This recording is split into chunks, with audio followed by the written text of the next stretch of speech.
मतलब इसको साधारण मत समझना कि आप ऐसे मौज मस्त, नहीं, खूब भजन करो। ब्रह्मचर्य बहुत जोर का ये यम है। ब्रह्मचर्य के बिना जीवन मृत है, मृत जीवन।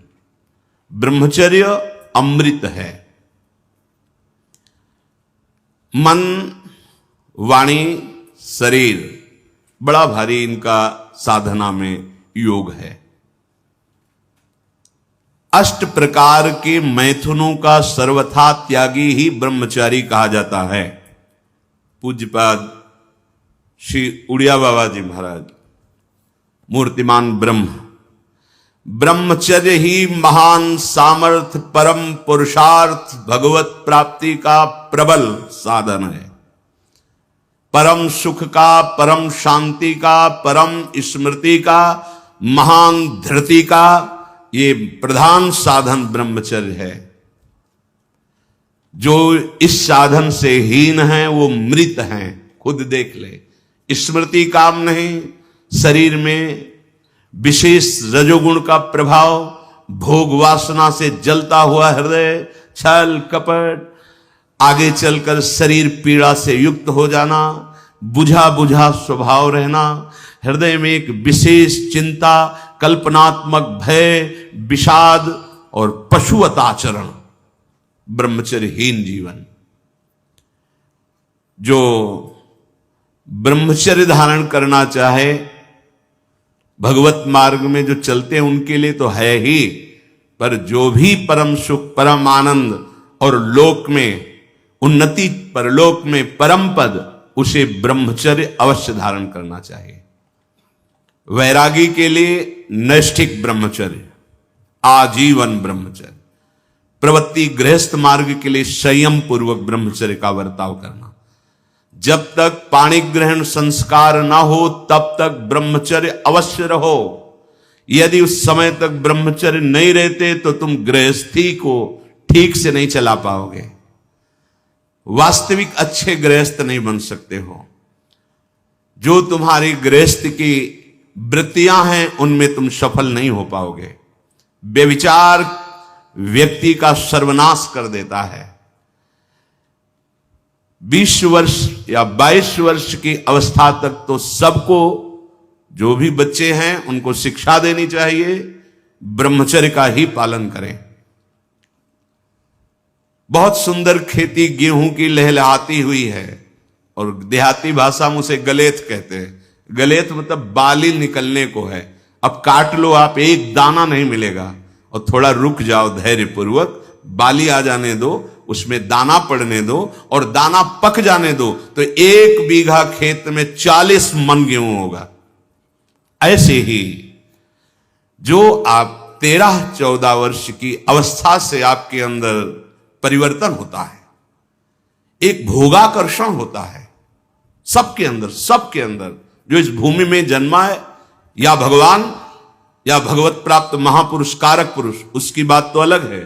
अन्यथा जो भी जन्मा है, जहां 12, 13, 14 वर्ष की अवस्था होती है तो काम वेदना जागृत होने लगती है। मन एक अलौकिक आकर्षण, भोगाकर्षण की तरफ भागने लगता है। एक चाह होती, कोई हमारा ऐसा दोस्त हो, कोई हमारा ऐसा प्यारा हो जिसको हम अपना जीवन समर्पित करें। ऐसा होता है, एक वो माया का ऐसा आकर्षण होता है। इसीलिए पूर्व में गुरुकुल भेजा जाता था, बिल्कुल भोग विलासता से दूर, एकांत में महान ब्रह्म ऋषियों के शासन में, चाहे वो राजकुमार हो चाहे गृहस्थ बालक हो, एक ही संगत में बैठाल कर अध्यात्म विद्या के द्वारा, नियम संयम यम के द्वारा उन्हें पूर्ण किया जाता था। उनका ज्ञान पूर्ण, उनका संयम पूर्ण, विचार उनका सत्य, फिर वहां निर्णय लिया जाता था। अब मैं आजीवन नैष्ठिक ब्रह्मचारी रहकर संन्यास लूंगा, अब मैं गृहस्थ में जाऊंगा। दोनों की पद्धतियां थी। गुरुजनों को संतुष्ट करके एक विरक्त मार्ग में चले जाते, गृहस्थ मार्ग में। जो गृहस्थ मार्ग में जाते, पाणी ग्रहण हुआ, उसमें भी गुरुकुल में रहकर शिक्षा मिली है। कब, कैसे, किस विधान से हमें ब्रह्मचर्य का गृहस्थ में प्रयोग करना है। ऐसा नहीं कि मनमानी व्यभिचार प्रवृत्ति। यहां तो अब ऐसे आचरणों की बढ़ोतरी हो रही जहां शास्त्र, संयम, गुरुजनों की आज्ञा, इनका तो कोई महत्व ही नहीं रह गया है। कैसी कलयुग की विचित्र मलिन चाल। जिस अवस्था में असंग रहकर विद्या का अध्ययन करना, स्वास्थ्यवर्धक चेष्टाएं करके स्वस्थ होना, समाज सेवक, देश सेवक, परिवार को सुख पहुंचाने वाला आचरण, अध्यात्म विद्या का ज्ञान, वहां छोटे से ही भोग वासना प्रवृत्ति की बढ़ोतरी, वो दोस्ती, विपरीत भावनाएं, व्यसन। समलो भाई, सबसे हाथ जोड़ के कह रहा हूं, बहुत कीमती आपका जीवन है। जिस जीवन को छोटे छोटे बच्चे गांजा, भांग, अफीम, ड्रग्स, चरस, ये क्या हो रहा है? अभी आपकी 20-22 वर्ष की अवस्था है, आप व्यसन में आसक्त हो गए, आप व्यभिचार में आसक्त हो गए, तो किस बुद्धि से आप देश सेवा करेंगे? किस बुद्धि से आप अपना उद्धार या अपने परिवार को सुख पहुंचाएंगे? ब्रह्मचर्य जीवन है, ब्रह्मचर्य जीवन है। ब्रह्मचर्यहीन जीवन मृत्यु है। पूज्यपाद सिउड़िया बाबा जी महाराज, साक्षात ब्रह्म। जिसको ब्रह्मचर्य धारण करना है, ध्यान देकर सुनिए, सबसे पहला कार्य उसकी दिनचर्या में, चाहे बच्चा हो, चाहे जवान हो, या जो कोई भी हो, सूर्य उदय के पहले रात्रि के चौथे प्रहर में ही जाग जाना चाहिए। अपने तो अर्धरात्रि के बाद ही जाग जाते हैं। चौथे पहर में प्रातः 4 बजे बिल्कुल जग जाना चाहिए। और जो 8-10 बजे तक सोता है, वो कोई भी हो, ब्रह्मचारी रह ही नहीं सकता, ब्रह्मचर्य रह ही नहीं सकता। वो स्वप्न दोष का शिकार होगा, वो नाना प्रकार की कुचेष्टाओं का शिकार होगा, पक्का। क्योंकि बुद्धि को सत्य प्रकाश की तरफ प्रेरित करने वाले भगवान भुवन भास्कर हैं। वो पधार रहे हो, आप सो रहे हो सैया पे, आपकी आयु, श्री, कीर्ति, बल सब नष्ट होगा। देखो ना, जो 10-10 बजे तक सोते हैं, देखो ना, उनसे बात करके देखो, एकदम ऐसा लगता है बुझा हुआ जीवन, कोई भागवतिक तेज उत्साह न वाणी में, न नेत्रों में, न तन में। क्या जीवन, मृत जीवन। सबसे पहला नियम लीजिए, जहां भी आपको शब्द सुनाई दे, आपका जीवन ब्रह्मचर्य ही अमृत है और आपका जीवन ब्रह्मचर्य ही नहीं मृत्यु है। ब्रह्मचर्य रहने के लिए आपको अपनी दिनचर्या सुधारनी होगी। प्रातः 4 बजे आपको उठना ही होगा, तभी आप ब्रह्मचर्य रह सकते हैं। अगर आप नहीं उठते तो आप देख लेना, इसका आध्यात्मिक प्रभाव पड़ता है। आप देखिएगा 3 बजे से लेकर के सूर्य उदय के तक अगर आप सोते हैं तो आपका स्वप्न दोष बढ़ेगा, आपका संयम बिगड़ेगा। अगर आप कोई ऐसी कुचेष्टाएं नहीं किए हैं तो स्वप्न दोष की संभावना ही नहीं होती। आप बाल्यावस्था से कुचेष्टाएं करते हैं, संयम विरुद्ध रहते हैं, तो आप ना चाहते हुए फिर सामर्थ्यहीन हो जाते हैं, ब्रह्मचर्यहीन हो जाते हैं। बहुत ध्यान दें, ये अध्यात्म में जैसे पूरा मकान बनने के लिए नींव मजबूत होना जरूरी है, चाहे जयखंड का बना लो आप, अगर नींव मजबूत है, नींव मजबूत नहीं तो फिर मकान ढह जाएगा। ऐसे ही ब्रह्मचर्य हर मार्ग की नींव है। चाहे जिस मार्ग में चलना चाहो, चाहे जिस संप्रदाय में चलना चाहो, चाहे लौकिक मार्ग हो या पारलौकिक, आपका ब्रह्मचर्य नींव है जीवन की। इसको मनोरंजन मत समझो। कैसी तुम्हारी दुर्बुद्धि, अपने हाथ से तुम अपना नाश करते हो। कैसी कैसी दुर्बुद्धि जागृत हो गई, सावधान।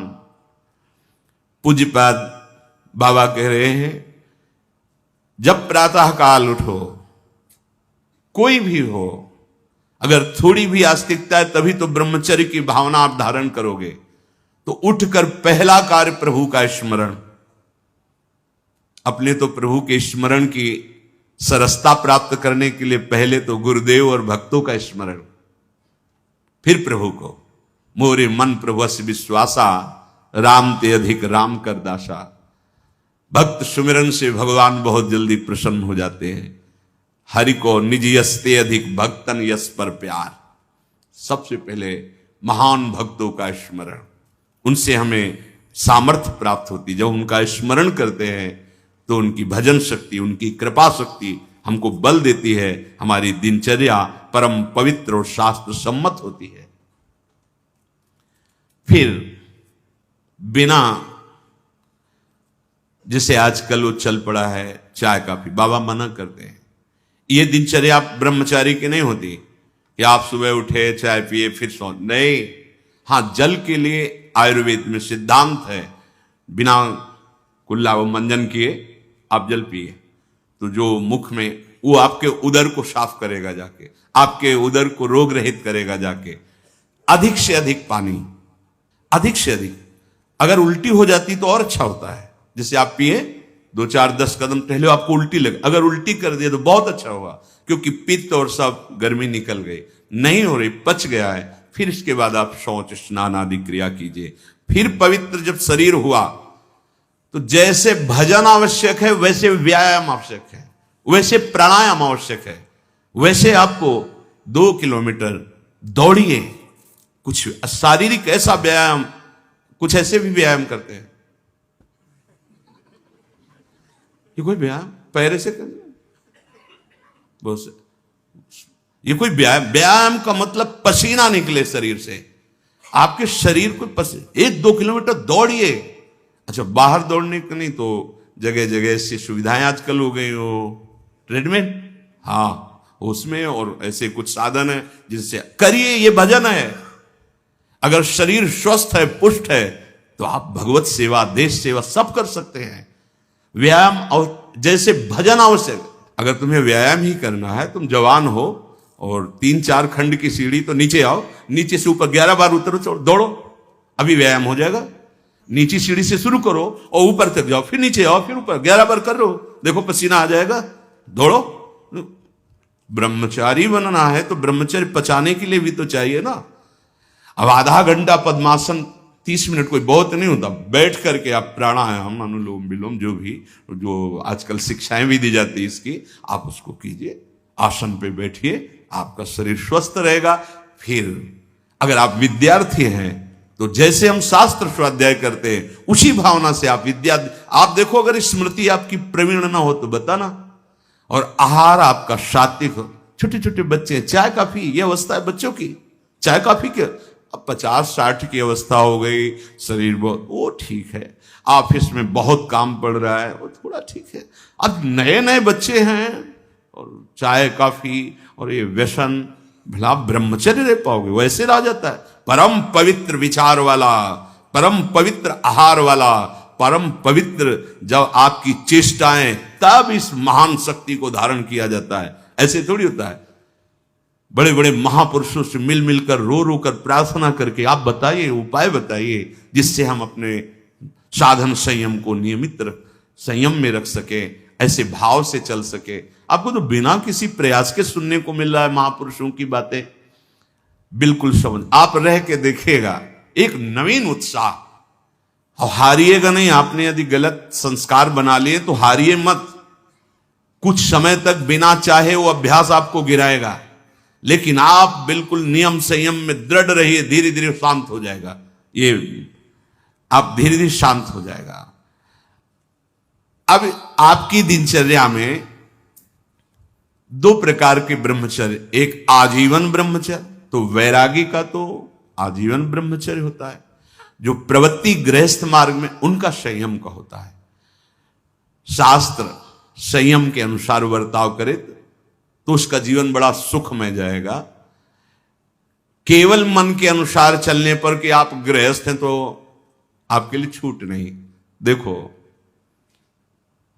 परम ब्रह्मचारी भीष्म जी अपहरण करके स्वयंवर में जीत कर जबरदस्ती राजकुमारी, वो एक राजधर्म है, मैं ले जा रहा हूं राजकुमारियों को महाराज विचित्र वीर के लिए हस्तिनापुर के सिंहासन पर आरूढ़ है, जिसकी ताकत हो छोड़ा, वो राजाओं का है।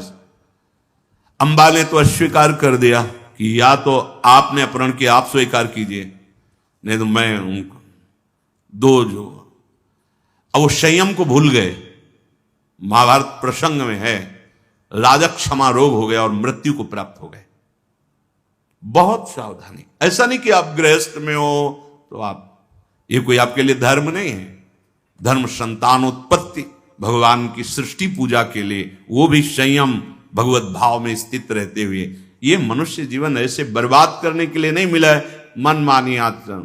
यदि सत्संग नहीं सुनते, शास्त्र स्वाध्याय नहीं है, आस्तिकता नहीं है, तो चाहे स्त्री शरीर चाहे पुरुष शरीर हो, पशुता रहती है। क्या जीवन है? आजीवन ब्रह्मचर्य पालन करने की जिसकी इच्छा है, नैष्ठिक ब्रह्मचर्य, उसको किसी भी प्रकार से इन अष्ट मैथुनों का स्पर्श नहीं करना चाहिए, संयोग नहीं होने देना चाहिए। और जो गृहस्थ में भी, तो वो भी सावधान, पानी ग्रहण जिससे किया है वो भी समय मर्यादा के अनुसार। अष्ट प्रकार के ये मैथुन है। पहला, जब हम कोई गंदी बातें सुनते हैं, गंदी बातें देखते हैं, तब हमारे अंदर गंदी बातों का चिंतन होता है, फिर संकल्प बनता है।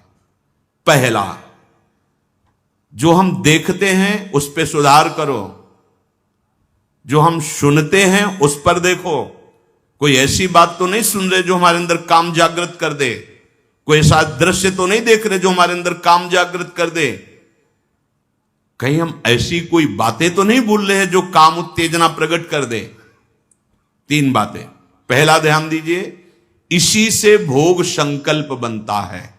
पहला, भोग संकल्प त्यागी। वो बनता कैसे? प्रधान बात, आपको ऐसा कोई दृश्य नहीं देखना जिससे आपके अंदर कामोत्तेजना जागृत, इसका प्रभाव पड़ता है। अभी आप कोई ऐसी बात करुणा की सुने तो आपको रोना आ जाएगा। आप कोई ऐसा दृश्य देखें तो आपका हृदय पिघल जाएगा। आप वाणी से कोई ऐसी करुणा की बात कर, आपको रोना आ जाएगा। अर्थात आपके देखने, सुनने और बोलने का प्रभाव हृदय पर पड़ता है। यदि आपका देखना, सुनना और बोलना गंदा है, गंदे का भाव आप समझ रहे होंगे, कामोत्तेजना बढ़ाना वाला है, बेकार की बातें केवल ब्रह्मचर्य की होंगी, तुम ब्रह्मचारी रह ही नहीं सकते। आप देखो गंदी बातें, सुनो गंदी बातें, बोलो गंदी बातें, और आप ब्रह्मचारी रह सको, सवाल ही नहीं उठता। जैसे आप गंदी बात देख रहे हैं, सुन रहे हैं, आप कोई चेष्टा नहीं कर रहे, तो भी आप ब्रह्मचारी नहीं रह पाओगे। वर्णन हुआ है शास्त्रों में, एक मनोवाह नाम की नाड़ी है पूरे शरीर में, ऐसा कहीं जैसे पित्त की थैली होती है, ऐसी कोई ब्रह्मचर्य वाली थैली नहीं है। ये यहां में हर नस नाड़ी में वो व्याप्त है सप्तम धातु। मनोवाह नाड़ी, जो ही आपका चिंतन विकारात्मक हुआ, वो नाड़ी घसीटती पूरे शरीर से उस सप्तम धातु को, और वो घसीट लिया, आपने क्रिया की या नहीं की, आपका चिंतन बिगड़ा हो गया, वो किसी न किसी बहाने से लघु शंका में, स्वप्न में, कैसे भी बाहर हो जाएगा, वो नहीं रुकेगा। संकल्प रहित, भोग संकल्प रहित हृदय कब होगा?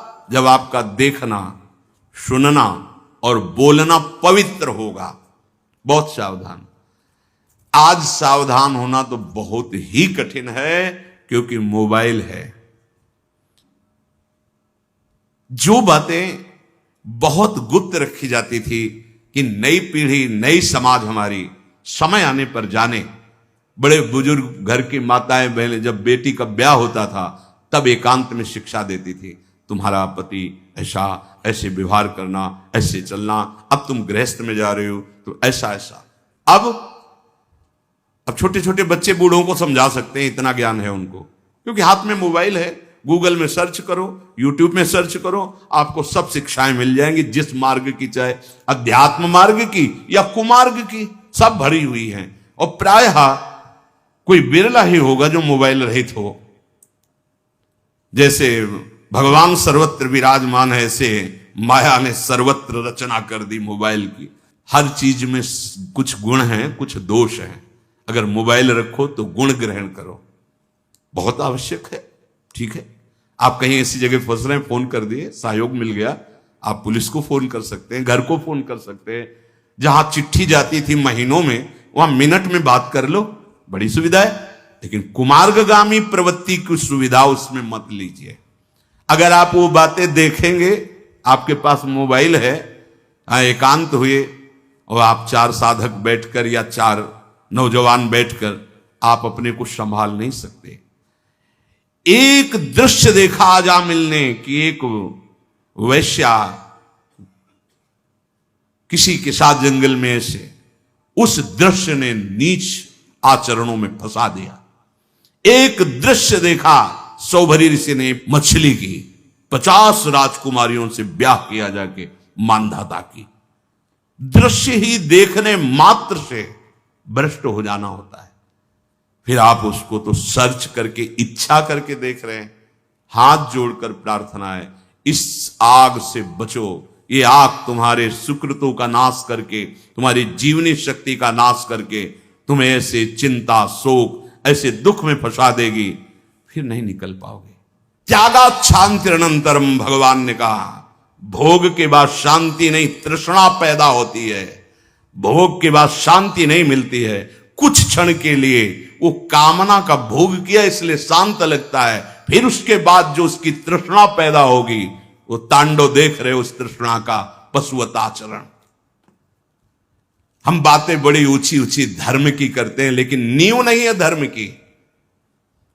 ये ब्रह्मचर्य पूर्ण जीवन के लिए अमृत पद है। चाहे गृहस्थी में हो, चाहे व्यापारी हो, चाहे किसान हो, चाहे, और विरक्त मार्ग का तो यही मुख्य ऐसा आधार है जिसके ऊपर वो विविध प्रकार की दैवी संपदा का अनुभव करता है। पहला है, जो आप देख रहे हैं, सुन रहे हैं, बोल रहे हैं, वो कामोत्तेजना वाला नहीं होना चाहिए, क्योंकि उससे आपके मन में संकल्प बनेगा। संकल्प भोग का बन गया तो क्रिया हो या ना हो, आप ब्रह्मचर्य नहीं रह पाएंगे। एक बार परमहंस स्वामी श्री ओंकारानंद सरस्वती जी महाराज, साक्षात मूर्तिमान ब्रह्म, नजफगढ़, कानपुर, गंगा के किनारे, बहुत ही ज्ञान संपन्न महापुरुष, तो हिम्मत करके पूछा गुरुजनों से, तो अपनी बात, महाराज जी पूर्ण ब्रह्मचर्य रहने में कई ऐसे साधकों में परस्पर वार्ता को कहते स्वप्न दोष हो जाता है, तो हम कैसे अखंड ब्रह्मचारी माने जाएंगे।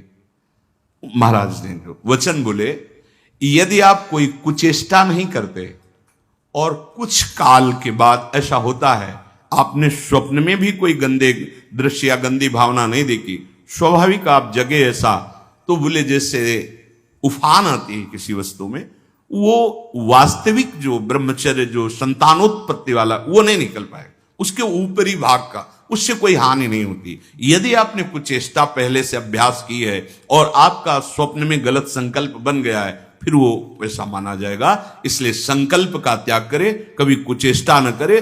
स्वाभाविक कभी खान पान बिगड़ गया या कभी स्वाभाविक ऐसे अधिक श्रम, अधिक थक जाने से ऐसा हुआ, तो बोले वो ब्रह्मचर्य खंडन नहीं माना जाता, ऐसा उन्होंने बताया। दूसरा, अब हम सामने तो आंख नहीं मिला रहे काम भाव से, लेकिन हम छुप करके किसी शरीर को देख रहे हैं। किसी शरीर का प्रयोग इसलिए किया कि चाहे जो साधक हो, जिस भावना का साधक हो, काम भाव से किसी भी शरीर को देखना, वो उसके लिए अष्टमैथुनों में आता है और वो ब्रह्मचर्य नहीं धारण कर पाएगा। भावनाएं हैं अलग अलग, काम भावना का अलग अलग आरोप शरीरों में किया गया है।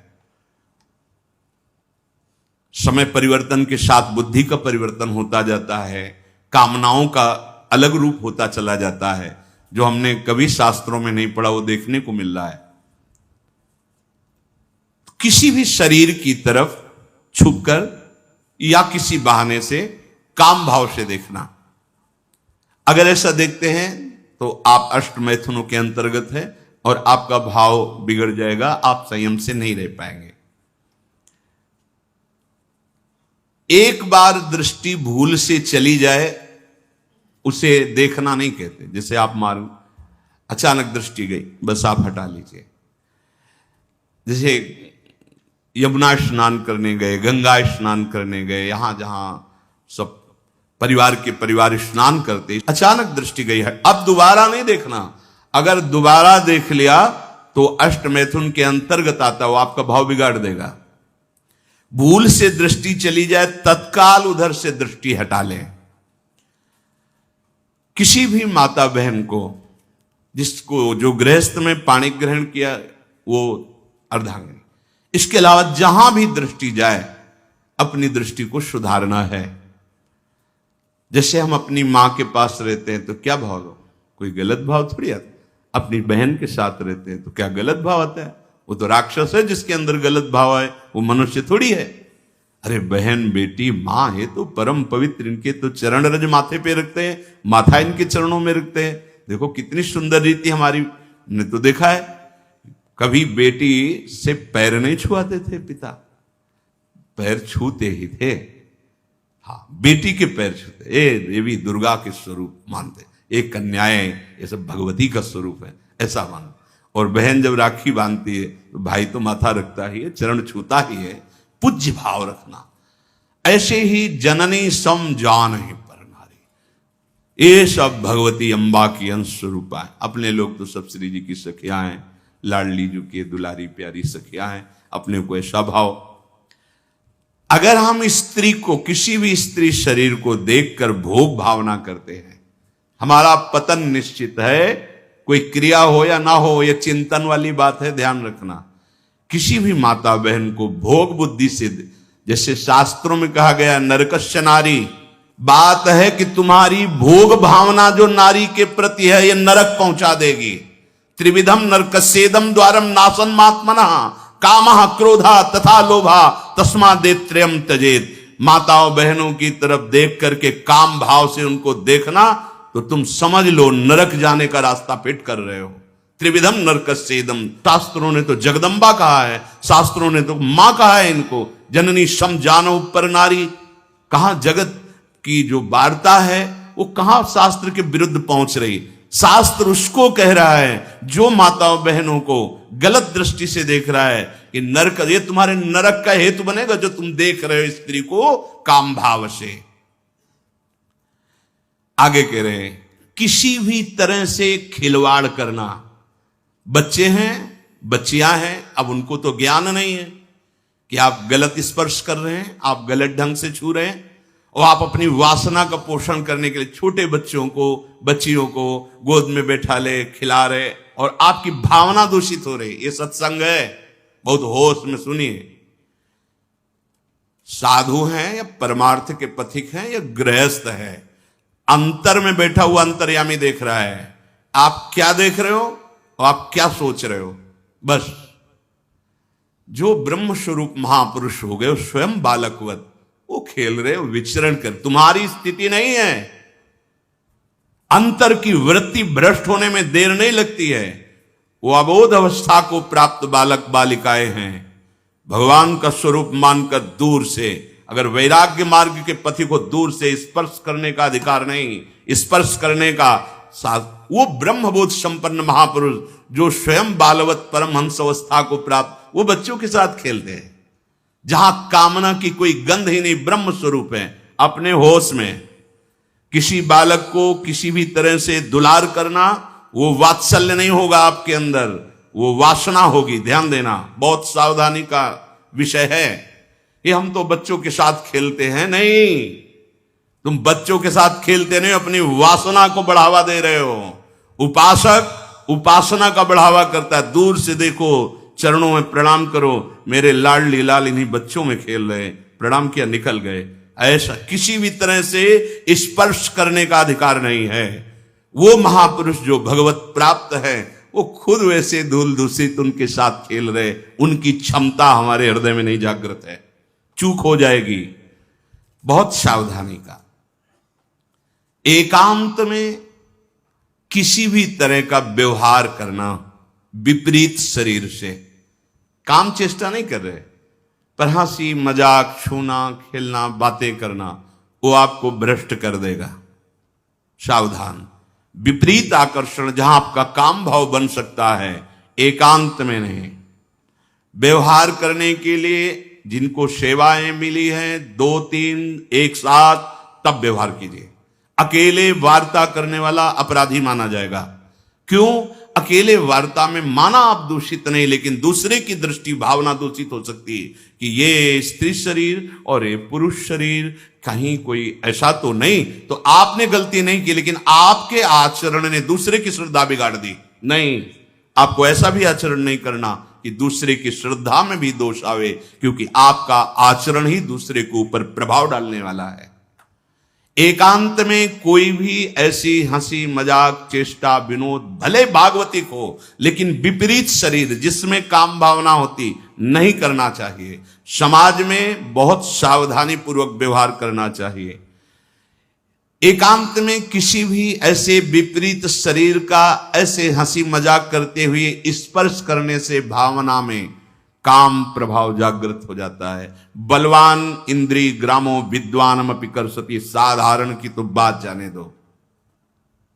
किसी भी जीव को मैथुन करते हुए एकाग्रता पूर्वक देखना, मानो कोई पशु पक्षी आदि ऐसे मैथुन धर्म से अचानक दृष्टि गई, राधा राधा राधा, अगर आपने एकाग्रता पूर्वक देखा तो ये दृश्य आपको भ्रष्ट कर देगा। फिर मोबाइल में देखने वाली तो बात ही जाने दो। अचानक दृष्टि गई किसी पशु पक्षी आदि में, राधा राधा, अपनी दृष्टि नीचे की चल दिए। अगर उसका चिंतन बना, उसको एकाग्रता पूर्वक देखे, तो कुछ क्रिया नहीं होगी। मनोवाह नाड़ी इतनी सामर्थ्यशाली, जहां चिंतन हुआ काम का, वो पूरे शरीर से सप्तम धातु को, ब्रह्मचर्य आपका क्षीण हो जाएगा। बहुत सावधानी की जरूरत। वीर्य, प्राण, मन, इन तीनों का परस्पर घनिष्ठ संबंध है। एक भी स्थिर हो जाए तो तीनों स्थिर हो जाएंगे। ब्रह्मचर्य ठीक, मन एकाग्र और प्राण सूक्ष्म। सूक्ष्म प्राणों के द्वारा ही परम योग को प्राप्त किया जाता है। स्थूल प्राण, बहुत खाना, बहुत चर्बी बढ़ाना, ये साधन हो पाएगा? शाम ऐसे आटा लगा दिया जाए, उड़े ना।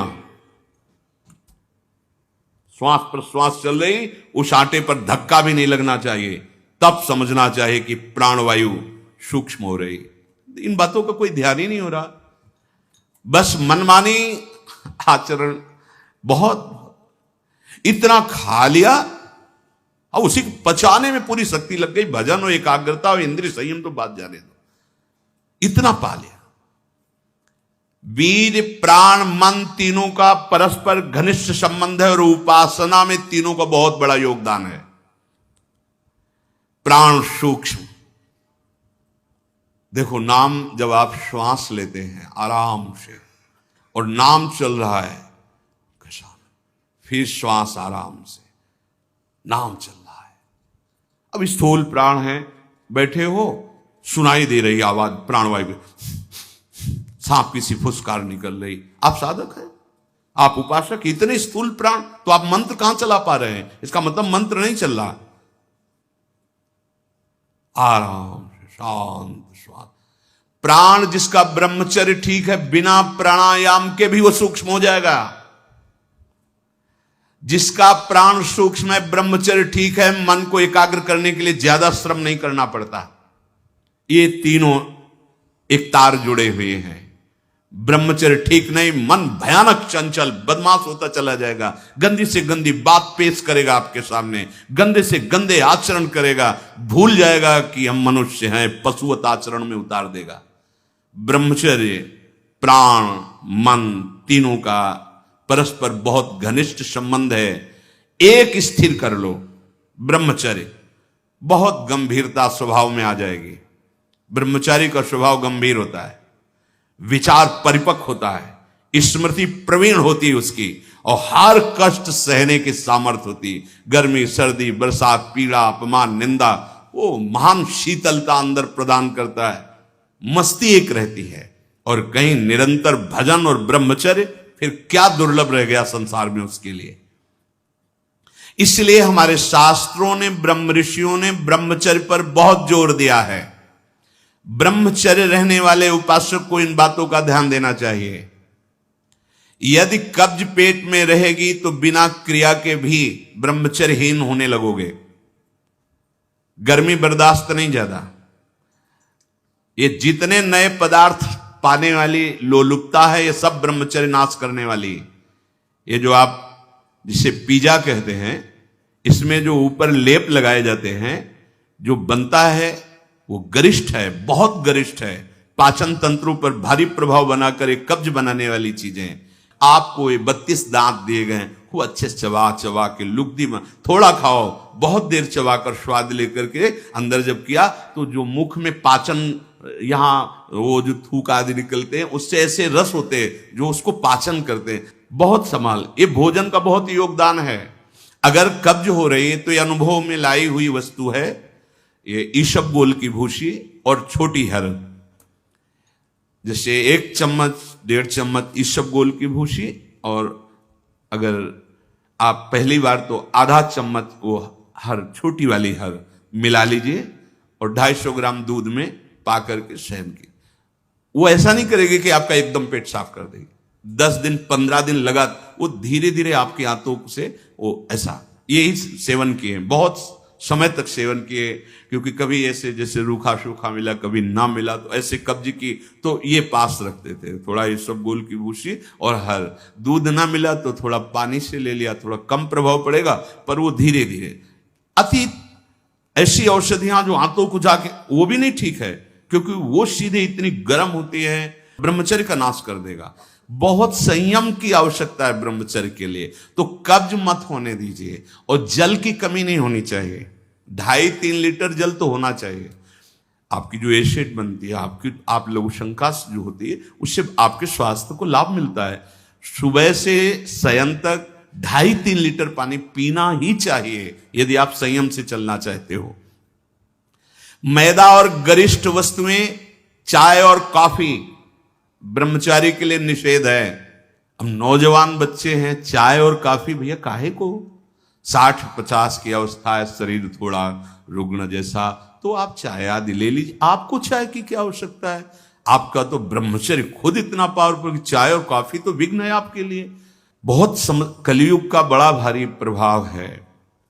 आगे कह रहे हैं कि अत्यंत आवश्यक हो तो शरीर जिसका रोगी है उसकी सेवा के लिए अगर आपको सेवा लगाई गई है, या किसी को सेवा कार्य के लिए, ऐसे बकाया किसी को स्पर्श मत करो, क्योंकि सबके शरीरों में परमाणु होते हैं, अपने अपने स्वभाव, अपने अपने आचरण, शरीर में, वस्त्र में, सैया में। एक विश्राम स्थली पे जो आपकी सैया है, आप कैसे सोते हैं उसमें उसके परमाणु हैं, वस्त्र में परमाणु हैं, शरीर में परमाणु हैं। अगर आप ऐसा ही व्यवहार रखेंगे तो आप लड़ नहीं पाएंगे, आपके परमाणु इतने पुष्ट नहीं होंगे कि आप विकारों पर विजय प्राप्त करें। स्वाभाविक भीड़ में कोई छू रहा हो बात अलग है, हमें छूने की चेष्टा, अगर किसी रोगी की सेवा तो फिर विचार नहीं करना है, कोई सेवा पे है तो हमें विचार नहीं करना है। स्वाभाविक ऐसे हंसी मजाक या व्यवहार में हम बचें, स्पर्श से बचें। यहां वो छुआछूत वाला स्पर्श नहीं, अपने परमार्थ को पुष्ट करने की बात है। कभी किसी को मजाक में भी अश्लील बातें मत करो, मजाक से भी। जैसे हंसी मजाक में आप ऐसे, उसका प्रभाव पड़ेगा, वो शब्द है, वो आपके अंदर पहुंचेगा, मनन करेगा और फिर वासना जागृत कर देगा। आप कोई ऐसे कपड़े बनावटी मत पहनो, आप अपने शरीर की वेशभूषा ऐसी मत बनाओ, आप ऐसे शौकीनी प्रकट मत करो जिससे तुम्हारा शरीराभिमान पुष्ट हो। इससे काम बढ़ेगा, इससे वासना बढ़ेगी। बाबा कह रहे हैं कि ऐसे कपड़े, ऐसी सजावट, ऐसी बनावट, ऐसे लेपों के लगाने से शरीराभिमान पुष्ट होता है और आपकी काम वासना बढ़ती है। शरीर मन बुद्धि किसी की भी उन्नति नहीं होती जो शरीर सजाने में, शरीर के, उससे सब बिगड़ जाता है। देहाभिमान, देह भाव पुष्ट होता है, देह भाव पुष्टता में ही सारे विकार अपना राज्य करते हैं। बहुत सावधानी की जरूरत है, बहुत सावधानी।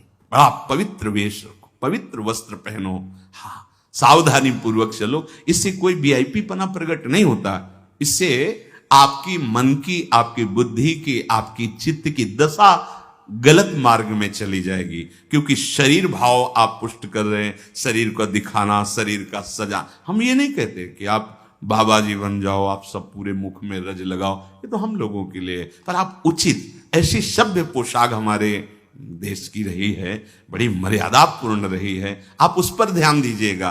क्योंकि आप ऐसे जैसे शरीर सजाना, शरीर, इससे आपको दुख मिलेगा, आपका मन वासना में हो जाएगा, आपकी भावनाएं दूषित हो जाएंगी। संत समागम तो शरीर राग नष्ट करने के लिए, परमानंद। आप भजन करो, देखो आपको ऐसा सौंदर्य प्राप्त होगा, अंदर आपका ऐसा सुंदर रूप होगा। देखो ना, आचार्य चरण कहते हैं, लक्ष्मी कोटि विलक्ष लक्षण लसल लीला किशोरी सतई राधाध्यम ब्रज मंडले मधुरम राधाभिधानम।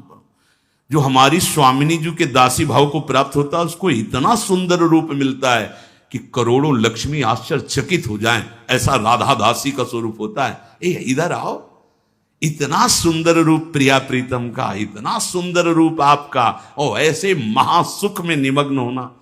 ये चमड़ा सजाते रोज सजाते तो कितने जन्म बीत गए, और इसी चमड़े में आग लगाई जाएगी, यही चमड़ा गाड़ दिया जाएगा। प्यारे, कुछ समय के लिए मिला है, इसी से तो राग मिटाने का अवसर है। आप इसको सजा के और वासनाओं के खेल में उतर रहे हो, कितनी बड़ी हानि कर रहे हो। अभी आप समझ नहीं रहे, इसलिए आपको बुरा लग सकता है कि हमारे पहनावे पे बोल रहे हैं, हमारे ऐसे। नहीं, आप अच्छे से अच्छे कीमती वस्त्र पहनिए, पर उसकी सादगी होनी चाहिए। आप अच्छा पाइए, आप अपने उचित शरीर का श्रृंगार कीजिए। सुंदर मनुष्य शरीर मिला है। देखो, जो पशु श्रृंगार करने योग्य नहीं, वो तुमसे भी सुंदर होते हैं। कैसी रंग बिरंगी है उनके सब बाल, और देखो सब एकदम सुंदर। भगवान रचा, उन्होंने रचना की है, तो आपके तो हाथ हैं, आप अपना, पर उतना जिससे आपका हृदय मलिन होकर वासनाओं के प्रवाह में न बह जाए, या हमारे को देखकर किसी के हृदय में ऐसा गंदा भाव ना आ जाए। दोनों, अपने को बचाओ और दूसरों को भी।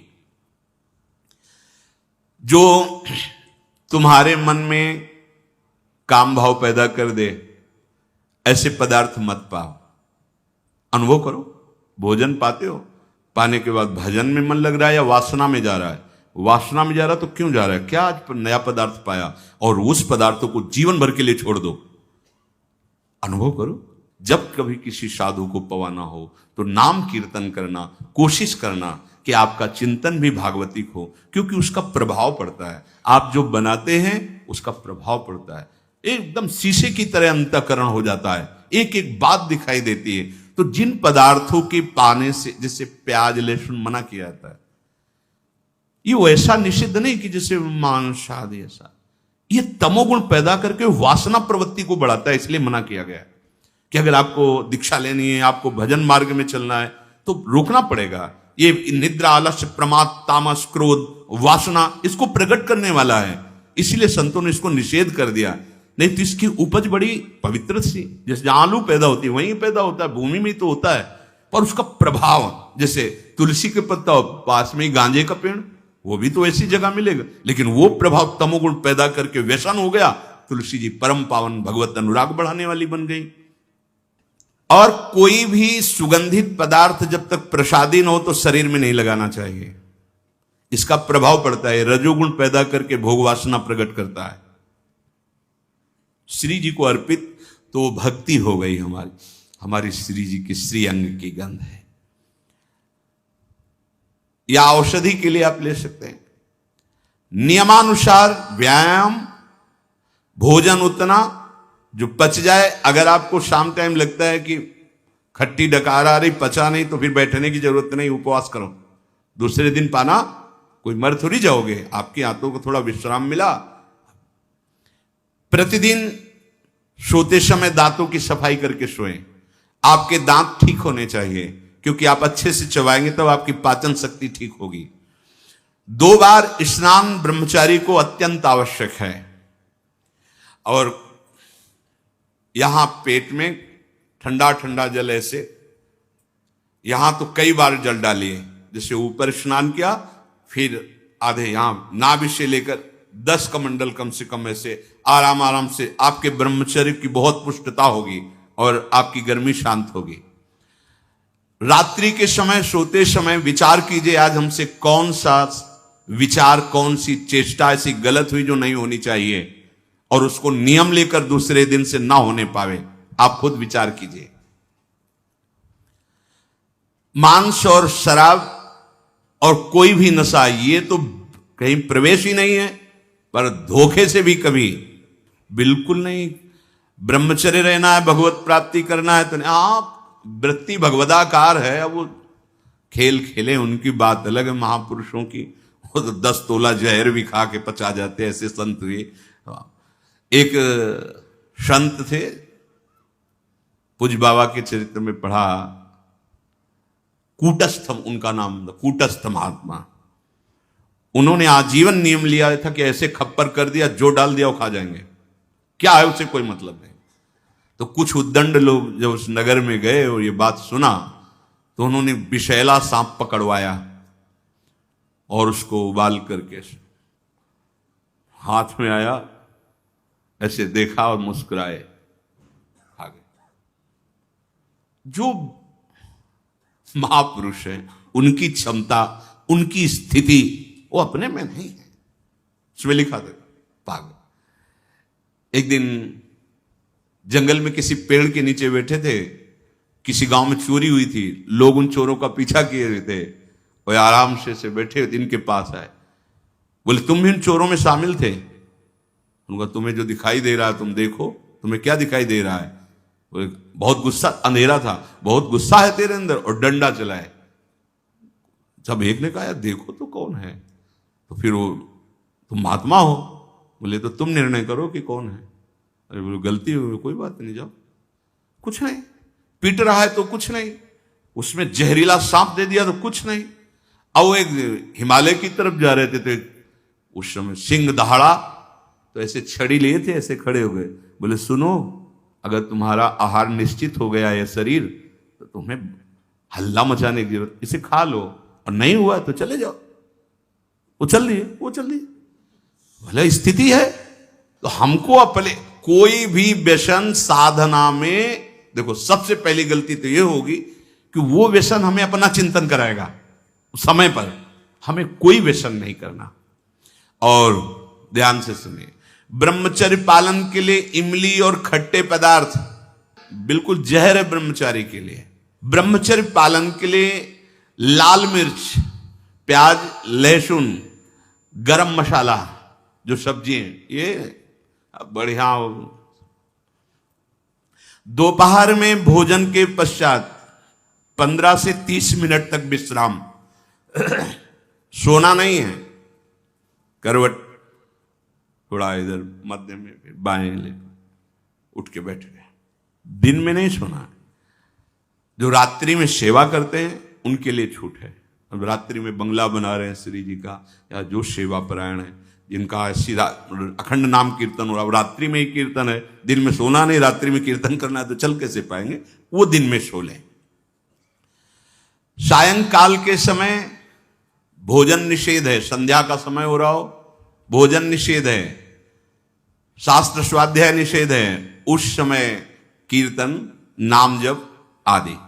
और रात्रि में भोजन पाने के 30 मिनट भ्रमण करें। भोजन पाने के बाद घूमिए, फिर शयन कीजिए। अगर ब्रह्मचर्य रहना है, नहीं सब खा पी के और दूध पी के फिर सो गए, फिर नहीं ठीक रहेगा। दिन में उपासक को कभी नहीं सोना चाहिए। ये छूट उसके लिए जो रात्रि में सेवा परायण है, जगते हैं। यदि रात में आपको जगना पड़े तो अपनी नींद पूरी करने के लिए उससे कम समय में काम चला लीजिए। अधिकतर दाईं करवट से सोना ब्रह्मचर्य के लिए लाभदायक रहेगा।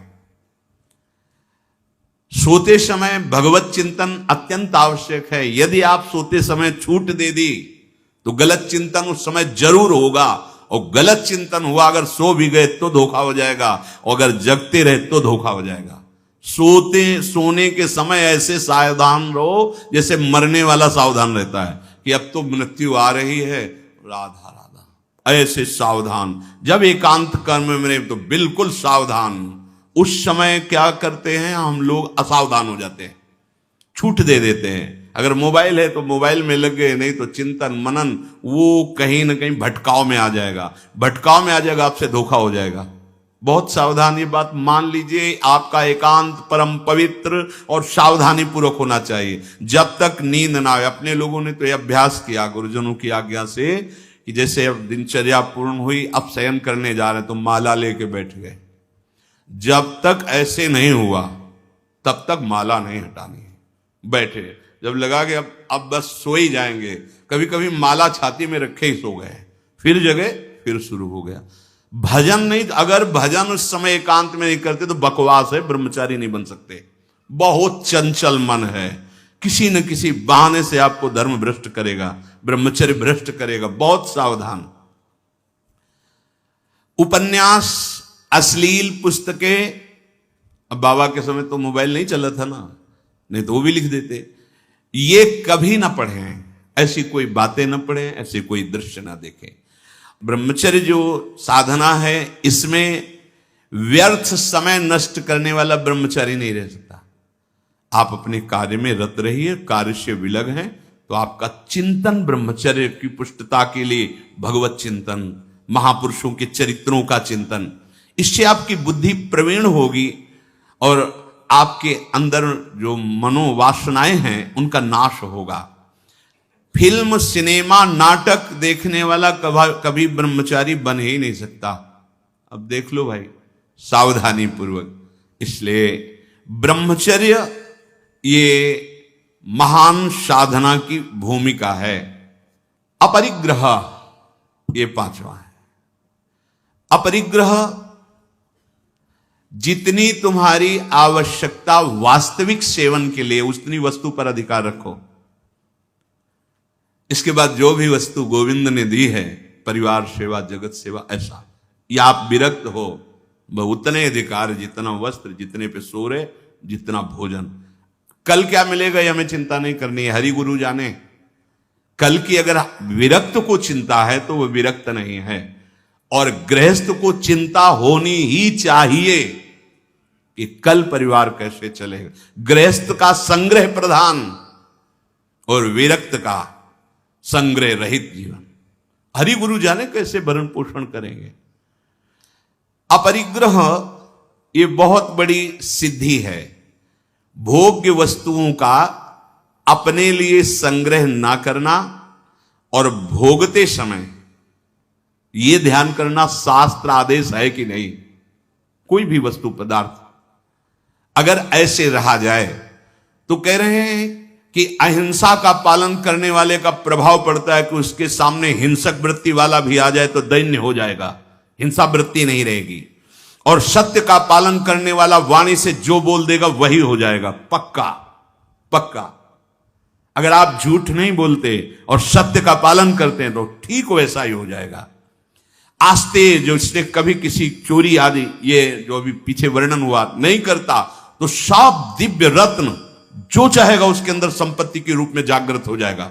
जैसा वैभव चाहेगा वैसा वैभव आ जाएगा। और ब्रह्मचर्य का पालन करने से शारीरिक मानसिक दिव्यता प्रकट हो जाती है और महान पराक्रमी संकल्प वाला बन जाता है। संकल्प वाला, भुजदंड भले ऐसे ना हो पर उसका संकल्प ऐसा होगा कि जो चाहेगा वो कर सकता है, अध्यात्म बल परिपूर्ण। और अपरिग्रह, वो जन्म जन्मांतर की बातें जानने लगेगा। उसके अंदर ऐसा ज्ञान जागृत हो जाएगा कि भूत भविष्य वर्तमान तीनों काल का, जो केवल धर्म संज्ञक भोगों को भगवत प्राप्ति के लिए भोगता है और अपने लिए भोगों का संग्रह नहीं करता, समाज सेवा, परिवार सेवा, भगवत सेवा भाव, तो उसके अंदर ऐसा ज्ञान जागृत होता है कि जन्म जन्मांतरों की बातों को जान लेता है। ब्रह्मचर्य से सारी सिद्धियां जागृत हो जाती है। इसलिए परमार्थ के पथिक में बड़ी दिव्यता होती है। इन दिव्यताओं का जो आज वर्णन हुआ, इनका मनन करें और भगवत बल से इनको धारण करें। श्री राधा वल्लभ लाल की।